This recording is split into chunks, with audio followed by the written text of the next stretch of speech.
Hi everybody, it's Tanya and welcome to today's video. So today's video is the second episode in my Count of Monte Cristo series. So the first episode was my reading vlog. This is going to be 10 reasons why you should read the Count of Monte Cristo.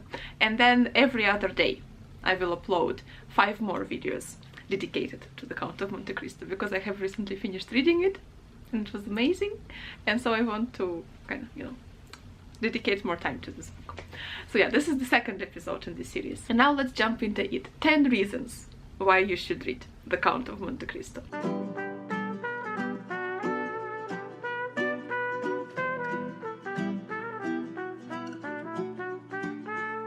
The first reason is that it's really gripping. Like, you will not be able to put this book down. It is so enjoyable. It's very rare. It's very rare when I can find a book which I genuinely cannot put down, which I genuinely want to read and keep on reading. It's very rare to find this book, at least like for me. Usually I always have to kind of not push myself, but like, make an effort to sit and read.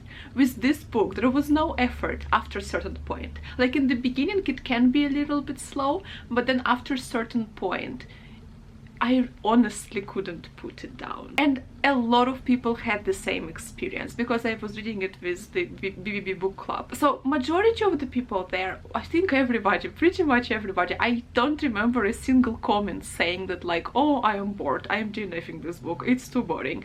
There wasn't a single comment like that. Everybody was like super excited, everybody was super gripped, and everybody adored this book. For some people it was a 4-star read, for some people it was a 5-star read, but I feel like everybody who read it with the book club with us loved this book and had really good time with it. Also, in the introduction in this copy, I found this quote from Victor Hugo. So Victor Hugo said about Dumas. Victor Hugo wrote a letter to his friend's son, Alexandre Dumas, in which he praised Dumas as a writer of universal appeal and added, he creates a thirst for reading. That is so true. He really does create this thirst for reading. You just want to continue reading the book. This is the first reason why you should read The Count of Monte Cristo.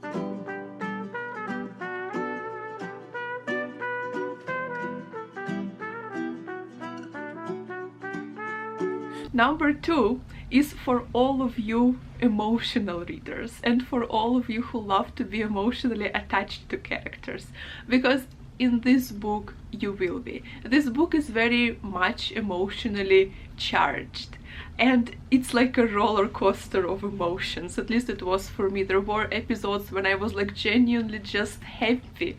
I was just so delighted at certain episodes and parts, and then in some other parts I was just super angry. I was just like, no no, I was like really angry. And then in some other parts I was very sad and I wanted to cry, and then in some other parts I was like, no, you're making a mistake, don't it was really a roller coaster of emotions because this book incorporates so many characters, so many different stories of these characters, and you really feel towards every one of them. Some characters are just delightful, some characters are just so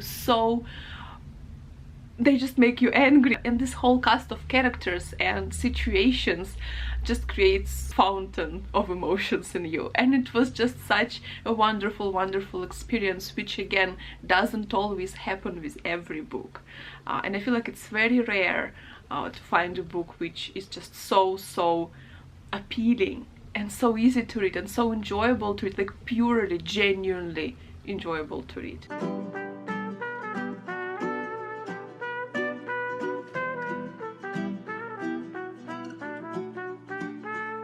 Number 3 is very much connected to the second one, which is wonderful characters. Now, this book has a lot of characters, and not every one of them is going to be like multi-dimensional. Some of them you can call plain, but then some of them will be really multidimensional and complicated and super interesting and changing. So you meet them as one person in the beginning, and then by the end of the book they're a different person, and you will see the development of their character.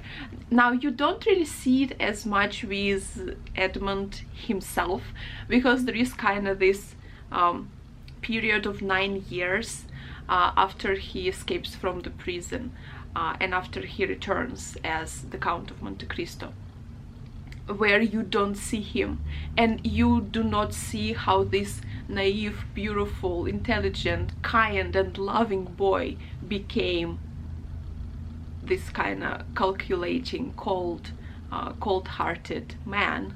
Unfortunately, you don't see that. I would love to see that. I would love to see that, but it's just not in the book. The Count of Monte Cristo is 1,200 pages long, and I still think that it should be longer. But I feel like I'm not the only one who thinks that. Because personally, I would love to see the change in Edmund and how he became the person he became. There is kind of a little bit of that,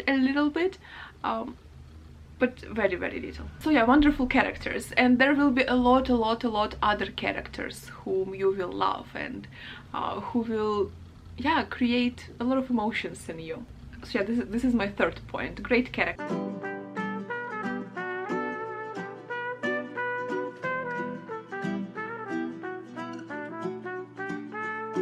Number 4 is wonderful and just fascinating descriptions of places and different customs in different cultures. Because with the Count of Monte Cristo, Dumas obviously wanted to appeal to this French society of readers, and the society of that time was fascinated with such places as the East and Orient culture and Mediterranean, for example, and part of this book takes part on the Mediterranean. Society was also fascinated with Italy, and you will see certain parts of the book taking places in Italy.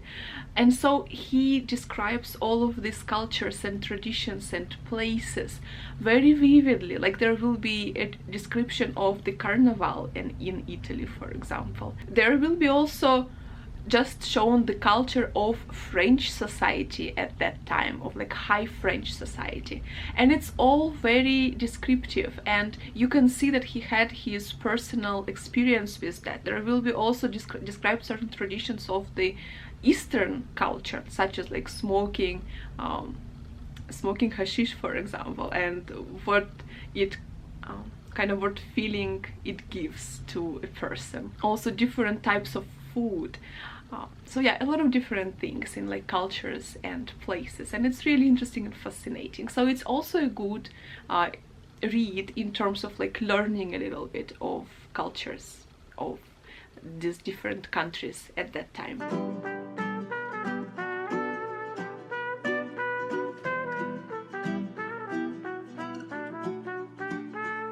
Five is that through this book you can learn a little bit of history. Dumas obviously was very well versed in like the current events of his time, of like recent events of his time, and so the book takes place during and after French Revolution, so you will read a little bit about that. And then there will be a little bit of a situation and kind of story connected to the Greek struggle for independence from Turks in 1820s. We will meet such a character as Ali Pasha of Yanina, which was an actual historical figure. Now, Dumas is not a historian, so he is quite he doesn't take it very seriously, so he changes certain elements.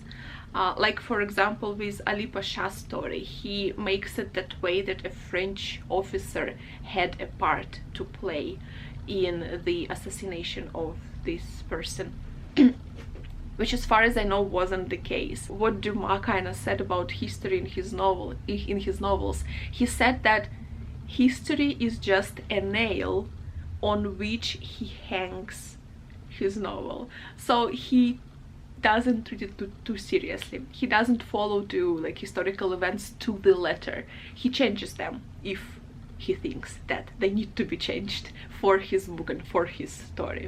But even with that, you still get to see certain parts of history in his novels, and I thought it was very interesting and also educational.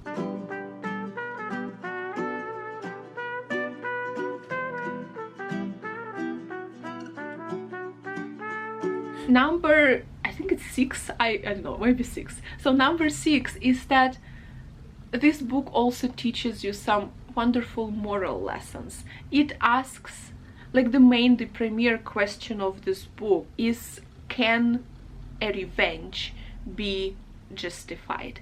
Is this culture of eye for an eye the right thing to do? Can it be justified? It is also a book about a man who views his quest for revenge as his calling. He sees himself as the hand of God, and by the end of the book he learns that he is only human. It also deals with the question of religion and belief in God, and whether the religion does give people strength in their life, whether you should or shouldn't believe in God. So there are a lot of these like moral, religious questions that I guess were interesting to people at that time, and that is still relevant today to some extent. So yeah, this book will definitely teach you or show you certain interesting moral lessons.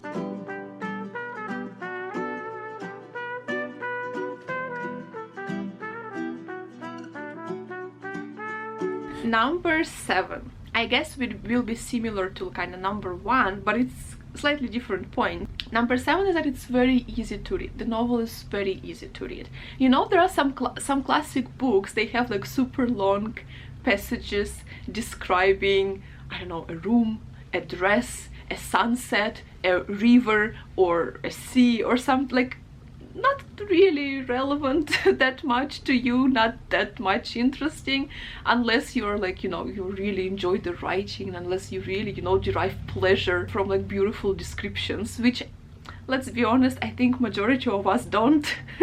If you're like just, you know, an average reader, not literary critic or anything like that, you are probably not very much interested in rivers and animals and furnitures and stuff like that.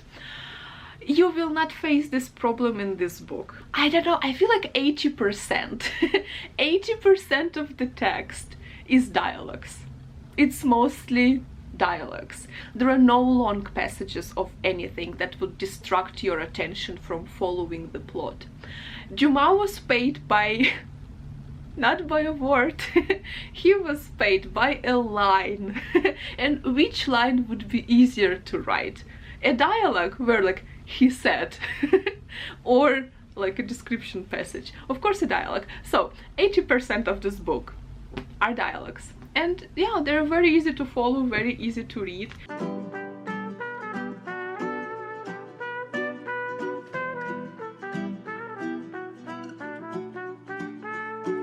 Number 8 is that this novel is very relevant, and it's quite modern in the amount of representation in this novel and like different topics that this novel explores. For example, we have a character who is a serial female poisoner. I feel like in classic novels of that time, it's very common to see this like female character who is just a flower, you know, a flower of chastity and goodness and sweetness and like all of these wonderful things. And it's very rare to see a character, like female character, who is like, can be like a cruel character, like really cruel to the extent of murdering people. And this book does have it. It has a serial female poisoner. It also includes 2 cases of infanticide. It has obviously murder. It has suicide as well. It does involve certain episodes with drugs in them and the effects of drugs that they produce on people. And we also have some trans characters, and we have female-female romance, female-female relationship.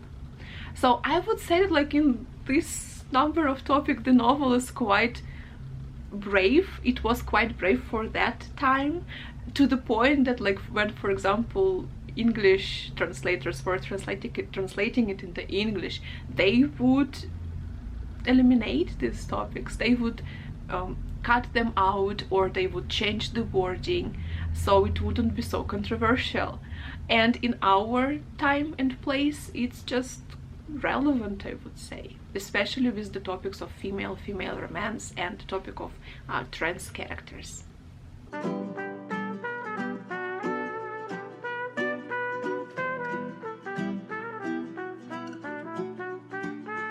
Number 9 is that this book is a very interesting mixture of different genres.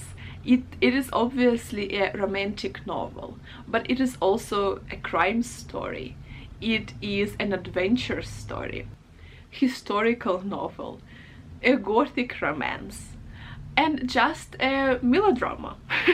So it has a lot of different genres in it, and it's just fascinating how diverse and how interesting it is. It is also very dramatic because, it's like the way I see it, Dumas at first, he was writing plays. He was one of 3 France's greatest playwrights, even before he started writing novels. And it shows, because this book is very dramatic, and yeah, I was just living for that. I was loving that. So yeah, it's super interesting to see the mixture of all the genres. For some people, it can be a downside, like, for example, again, in the introduction in this book, Robin Bass wrote that George Eliot criticized this novel for, like, concentrating on, like, an extraordinary man and in, like, extraordinary situation, rather than dealing with something realistic, and rather than studying, like, a realistic person. So yeah, some people might not find it that interesting if you are more, like, for realism, but it is a romantic novel. It doesn't deal with those things, I guess. I personally really enjoyed it.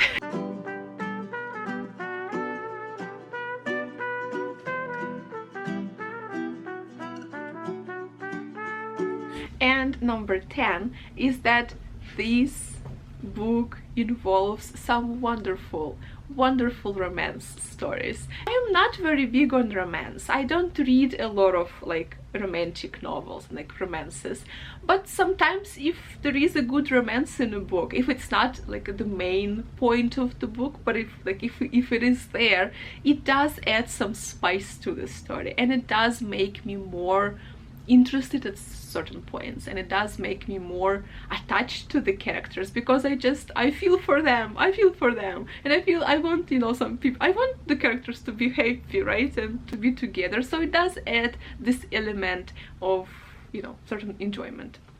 And it has wonderful romance stories between Edmund and Mercedes. Then there is this wonderful couple whom I love. It's like Valentine and Maximilian, and I'm just, oof, babies, love them. And then obviously this female romance, like, you don't see too much of it, but it is there, and it's also lovely. So yes, this book also has some wonderful, sweet romance stories, which I loved. There you have it, guys. 10 reasons why you should read The Count of Monte Cristo. I think definitely, if you were thinking of reading it, do not postpone it. Like, do yourself a favor. And yes, maybe it's not that realistic as some of George Eliot's novels. It's not as deep or, like, psychological as some of maybe Dostoevsky or Tolstoy's novels, but literature is so many different things. It doesn't mean, in my opinion, like, it doesn't mean that every novel has to, you know, explore psychological elements of people, or you know, deal with some super serious topics. Some books are there to make you love reading, and to make you love stories, and to teach you how to love literature, maybe just introduce you to certain genres and experiences, and this book will do it for you. If you want to get into classics, for example, this is a wonderful place to start. It is, like I said, it is easy to read, it is super gripping. Don't look at the size, you will not notice it. With this book, 100% you will not notice the size. So definitely pick this up. Don't think about it. Don't even think about it. Do yourself a favor. You will just lose yourself in this book. It's like, I give you 98%. 98% you will lose yourself in this book. So yeah, if you ask me, should you read The Count of Monte Cristo? Definitely, 100%, you should read it. At least give it a try. I am sure, I'm convinced you're going to have hell of a good time with this book. You will love it. Because so many different people were reading it with me in the BBB, and all of them had a good time with it. So yeah, chances are you're gonna love it. It might not be your all-time favorite book, but you will have a good time with it. So yeah, definitely, I think you should read it. So yeah, there you have it, guys. 10 reasons for you to read The Count of Monte Cristo. I hope you enjoyed this video. I hope you will pick up this book, and I hope you will give it a read, and I hope you will love it and enjoy it, and you will have the time of your life with this wonderful story. So in a day there will be next video in this Count of Monte Cristo series, which I will not spoil to you now, so keep your eyes out. And yeah, I hope you're having a wonderful day. I hope you're reading good books and enjoying them, and I will see you soon in my next videos. Thank you very much for watching. Bye.